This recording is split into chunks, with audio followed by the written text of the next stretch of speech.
कि बिहार सरकार ने सबसे पहले 4 लाख रुपये देने का काम किया, काफ़ी लोगों को मिला भी, और काफ़ी मशक्क़त के बाद केंद्र सरकार तैयार हुई सुप्रीम कोर्ट में कि 50,000 रुपया दिया जाएगा।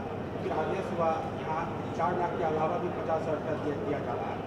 कई स्टेट को फटकार भी लगाया गया सुप्रीम कोर्ट में कि आप लोग उसको एक्सपेक्ट नहीं कर रहे हैं, आप लोग काफ़ी कर रहे हैं। तो बिहार में तो जितना पैसा मिला और भी तरह का असिस्टेंस है, तो क्या कोरोना के जो कोरोना विक्टिम्स हैं, उनके परिवार हैं, तो उनके लिए और भी कुछ विशेष सुविधा या उसको और तेजी से? देखिए, आप लोग तो जानते ही ना, जब से शुरू हुआ है कोरोना 2020 में, तो जैसे ही शुरू हुआ है और डेथ होना शुरू हुआ था, उसी समय हम लोग का निर्णय है 2020 का ही। ये समझ लीजिए कि अप्रैल में ही हम लोगों ने ये निर्णय ले लिया था, तो उसी समय से हम लोग कर रहे हैं। और जब केंद्र सरकार की तरफ से आ गया कि 50,000 रुपया और दिया जाएगा, तो हम लोग 4 लाख के और अतिरिक्त 50,000 रुपया हम लोगों ने कर दिया, तो हम लोग कर ही रहे हैं। और बराबर विभाग के द्वारा, स्वास्थ्य विभाग इसको बीच बीच में निगरानी करता है कि कोई बच तो नहीं गए हैं।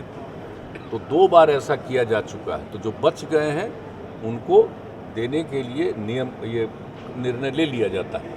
अभी भी आज जैसे हम लोग हैं, तो कई लोग आज भी आए हैं जो बता रहे हैं कि भाई हमारे यहाँ डेथ हुआ, मेरे परिवार का नहीं मिला, तो तत्काल फिर स्वास्थ्य विभाग इन सब चीज़ों को देखेगा कि कोई भी वंचित रह गया है। तो हम लोग का उद्देश्य है कि अपने राज्य में कोई भी इससे प्रभावित हुआ है, किसी भी परिवार का कोई सदस्य, उस परिवार को सहायता 4 लाख प्लस 50,000 देने का जो हम लोग का निर्णय है, वो तो हम लोग एकदम बिल्कुल लगातार जारी रखेंगे, वो तो करेंगे। लेकिन अभी इसके आगे फिर क्या सोचिएगा। और अब तो जो कोरोना की स्थिति पहले जैसी गंभीर थी, अब वैसी स्थिति तो नहीं, वैसी स्थिति तो नहीं। अभी पिछला तीसरा राउंड जो शुरू हुआ, तो उसमें भी प्रभाव कम था और बहुत जल्दी ख़त्म हुआ।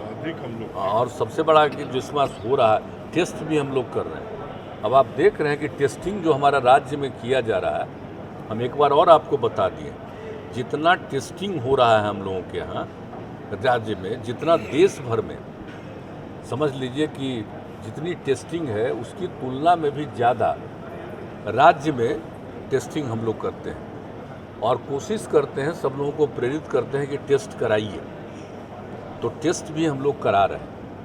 तो काफ़ी कुछ है। और जो 10 लाख की आबादी पर वाला जो जितना है, तो उसके हिसाब से देख लीजिए कि हम लोगों का जो प्रतिशत है, वो देश का जितना प्रतिशत है उससे भी ज़्यादा है।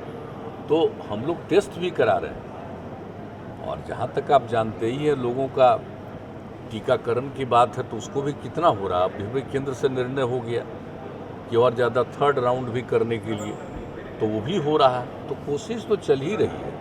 और जहाँ तक इलाज का सवाल है, इलाज में भी कोई दिक्कत नहीं है, पूरी कोशिश की जा रही है। और सब जगह लोगों को प्रेरित किया जाता है कि भाई अलर्ट रहिए, अगर इस तरह की कोई समस्या आवे तो तत्काल अस्पताल में जाइए, सूचित करिए। ये सब लोग देखा जा रहा है। तो अभी तो लोग निश्चिंत हो गए हैं, लेकिन हम लोग तो कोशिश में लगे हुए हैं ही कि अब कहीं कहीं कुछ कुछ बढ़ा है, तो सबको अलर्ट रहना पड़ेगा। और अभी तो माननीय प्रधानमंत्री जी का भी स्टेटमेंट आ गया है कि भाई फिर भी इसका कुछ सब सचेत रहिए, खतरा हो सकता है। इसमें सबको अलर्ट तो रहना ही चाहिए, ये बहुत ज़रूरी है। तो उसके लिए तो हम लोगों की तैयारी है, निरंतर, हम लोग छोड़ नहीं रहे। इसलिए जो आपको टेस्ट की बात बताएं, माननीय मंत्री जी भी बोल रहे हैं, टेस्ट वाले पर कितना हम लोग अलर्ट है। अब प्रतिदिन उसकी रिपोर्ट आती है, हम लोग रोज़ बात करते रहते हैं कि इतना टेस्ट हुआ है, थोड़ा और देखा जाए, यहाँ देखा जाए। जैसे पटना में ही बीच में थोड़ा कम कर रहा था टेस्ट, तो हम लोगों ने कहा कि भाई पटना में काहे कम कर रहे हैं। तो सबसे ज़्यादा फिर टेस्ट शुरू हो गया, सब हो रहा है।